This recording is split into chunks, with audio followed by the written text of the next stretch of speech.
सारे गुरुजन और मेरे पुराने और नए साथी, मैं अपने बारे में तो क्या बताऊं, सब कुछ मेरे बारे में बयान किया जा चुका है। जैसा हम लोगों ने अपने सीनियर से सीखा वैसे ही उस काम को हमने आगे बढ़ाया। मेरे तो मुख्य रूप से MBA में 3 गुरुजन रहे। श्री MML गोयल, जिन्होंने मुझे सीट पे बैठना सिखाया, क्योंकि हम लोग जब MDP में थे कभी सीट पे बैठते नहीं थे, कभी प्रोग्राम में जा रहे हैं, कभी कहीं जा रहे हैं, कभी कहीं जा रहे हैं। सीट पे बैठने की हमें आदत नहीं थी बिल्कुल भी। 18 साल हमारा लोगों का भागना दौड़ना, MDP वाला का मोस्टली यही काम होता था। तो मेरा जब लाइब्रेरी में ट्रांसफ़र हुआ 3 साल के लिए, 2 दिन में मुझे वहाँ की टेक्निकल्स सिखा दी गई हैं, कंप्यूटर की जो भी एंट्री वगैरह होती थी। और गोयल साहब मेरे को हमेशा यही बोलते थे कि आप यहाँ से उठेंगे नहीं। उस ज़माने में हमें आदत होती थी, हमारा सिस्टम था ऑफिस का, स्टाफ का 11:30 बजे और 3:30 बजे कैंटीन में जाके चाय पीने का। वो कहते थे चाय नहीं आती, आप लोग यहीं चाय पियो। मैंने कहा सर 18 साल पुरानी आदत है, कैसे छूटेगी? बोले नहीं, मैं छुड़वाऊँगा आपकी आदत। ठीक है सर। मैंने उनसे एक ही चीज़ कही है, आप मुझे बताइए कि आपको कितना काम चाहिए मुझसे। मैं जनरली जो है जर्नल्स जो आते थे लाइब्रेरी, उनकी मैं एंट्री करता था। तो उस टाइम हमारी लाइब्रेरी का डाटा जो था वो मैनुअल था, और जब हम लोग दिल्ली से यहाँ शिफ्ट हुए तो 30,000 के करीब वो डाटा था जर्नल्स का, जो कि वीकली, क्वार्टरली, हाफ ईयरली आता था, नेशनल और इंटरनेशनली जो जर्नल्स होते थे। और जब मैंने 3 साल के बाद लाइब्रेरी छोड़ी तो वो डाटा अराउंड 67,000 हो गया था। जब मैं जाने लगा वहाँ से, लाइब्रेरी से मेरा ट्रांसफ़र हुआ, तब गोयल साहब ने मुझे बुलाया और उन्होंने बोला मिश्रा जी, अब आप मेरे बारे में समझ गए। हालांकि मैंने उनकी रजिस्ट्रार एंड सेक्रेटरी से भी शिकायत की थी, हमारे यहाँ मेहता साहब होते थे। तो उन्होंने बोला कि मेहता जी ने मुझे ये बोला कि मिश्रा जी, मैं जानता हूँ आप क्या करते हो, लेकिन मेरे को मेरे ऑफिसर्स को भी सपोर्ट करना है। मैंने बस ये बात सुनी और मैं चला गया वापस।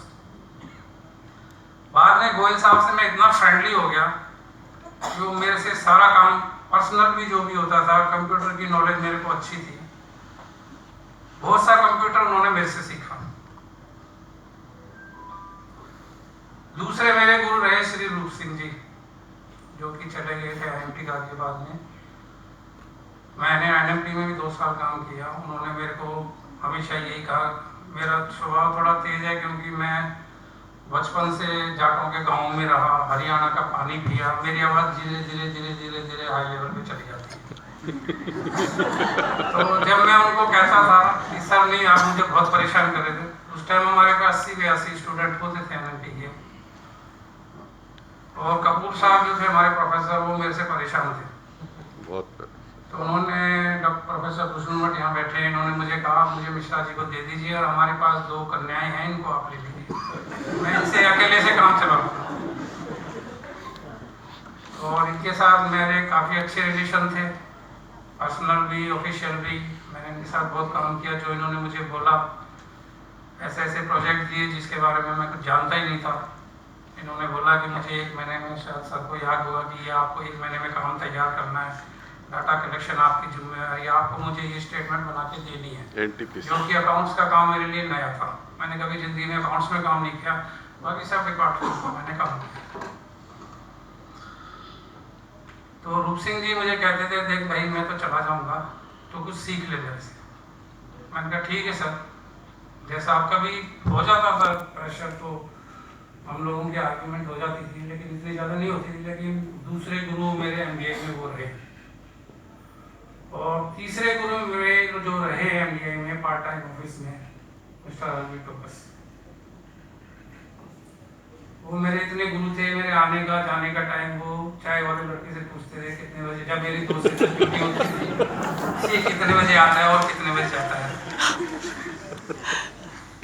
तो उन्होंने मुझे, जो मैं सीधा स्ट्रेट फॉरवर्ड स्टूडेंट को भी, जैन साहब को भी मैं कई बार बोल देता था कि सर ये मेरे से ये काम नहीं हो सकेगा, तो उन्होंने, वो हमेशा अपने काम के प्रति ईमानदार। हम किसी का, मतलब स्टूडेंट भी कई बार रिक्वेस्ट करते थे, सर कुछ बता दीजिए, हमारा ये मार्क्स इतना करवा दीजिए, तो हमारा जो भी रिकॉर्ड रहा है अप टू डेट, मेरे और टोके जी के टाइम के जो पीरियड का रिकॉर्ड्स रहा है, वो हार्ड कॉपी, सॉफ्ट कॉपी, आप कभी भी कहीं से भी उठा के देख लो, वो आपको सब मिलेगा। कोई गुंजाइश ही नहीं है किसी चीज़ की कि आपके किसी भी तरह में क्लास में आने में, आंसर शीट में, किसी भी तरह की भी कोई ऐसी कोई गुंजाइश नहीं है कि आप कोई कमी निकाल सकें। ये चीज़ें जो है, ईमानदारी से काम करना, अपने सिस्टम को बनाए रखना। जो मैडम ने जिक्र किया था कि वो मेरे से फोल्डर आप 9:45 बजे आके ले लेना, वो हमारे प्रोफेसर कपूर साहब की इंस्ट्रक्शंस थी कि आपको वहाँ पे 6:30 बजे क्लास के वहाँ खड़े होकर फोल्डर देना है, आपको 9:10 बजे फोल्डर लेना है। उस टाइम में हमारे पास काफ़ी लाइब्रेरीज थी, काफ़ी रिकॉर्ड मेंटेन करने पड़ते थे, अटेंडेंस पूरी मेंटेन करके, जो कि उस टाइम हमारे अराउंड 450 स्टूडेंट होते थे। 450 स्टूडेंट्स का डाटा मेंटेन करना हम 2 लोगों के लिए काफ़ी भारी काम था, लेकिन हम लोग करते थे इसको। तो मैंने भी MBA से काफ़ी सीखा। मैंने 2 जगह अप्लाई भी किया, दोनों जगह मुझे इंटरव्यू कॉल भी आई, अपॉइंटमेंट लेटर भी मिला, लेकिन मैंने लास्ट के 2-3 साल में उस जगह पे जाना, हमारे कुछ साथियों को भी ऑफर आई थी, तो मैंने उस जगह जाना उचित नहीं समझा। मैंने सोचा अब इतने दिन यहाँ निकल गए, तो बाकी के समय के लिए हम किसी और ऑर्गेनाइजेशन में जाके अपनी ऑर्गेनाइजेशन का नुकसान ना करें। तो मैं सभी साथियों का धन्यवाद करता हूँ। अगर मैंने किसी को कुछ अपशब्द कहा हो या मेरे से कोई ऐसी गलती हुई हो, हाँ मैं थोड़ा रूड हूँ, लेकिन खाली अपने काम के प्रति। सही बात बोलना मेरी बचपन से आदत है, क्योंकि मैंने हरियाणा का पानी पिया है, वो उसका बैकग्राउंड है। मैं अपने घर में भी ऐसी बात करता हूँ, अपनी फैमिली से भी, अपनी फैमिली को भी धन्यवाद करता हूँ। मैंने जो उनको सिखाया उसको उन्होंने आगे बढ़ाया, अपने पैरों पे खड़े हुए, और स्पेशली अपनी माता जी को, जिन्होंने जीवन में बहुत मुश्किल से हम लोगों को पढ़ाया लिखाया, आगे बढ़ाया। हमने ग्रेजुएशन की at the age of 50 years. हमारे रजिस्ट्रार साहब थे, नागिया साहब, उन्होंने मुझे टॉन्ट कसा कि भाई क्या है, तुम इतने पढ़े लिखे हो, इतने साल से इंस्टीट्यूट में काम कर रहे हो, सारा काम अंग्रेजी में थे, तो क्या आप ग्रेजुएशन नहीं कर सकते हो? मैंने कहा ठीक है सर।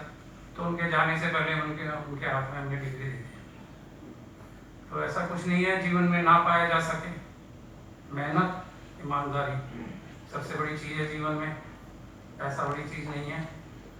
मैं लास्ट में आपको 1-2 सेंटेंस कोट करके सुनाता हूँ। जब भी मैं यहाँ से जयपुर की तरफ जाता हूँ या अलवर की तरफ जाता हूँ या अपने रिलेटिव्स में जाता हूँ, तो रेवाड़ी स्टेशन से निकलते ही हैं तो वहाँ पे एक जो मेडिकल वैन है उसके वहाँ पे एक बोर्ड लगा हुआ है, उसमें लिखा हुआ है प्रभु से ये मत कहो समस्या विकट है, प्रभु से ये कहो प्रभु तुम मेरे निकट हो।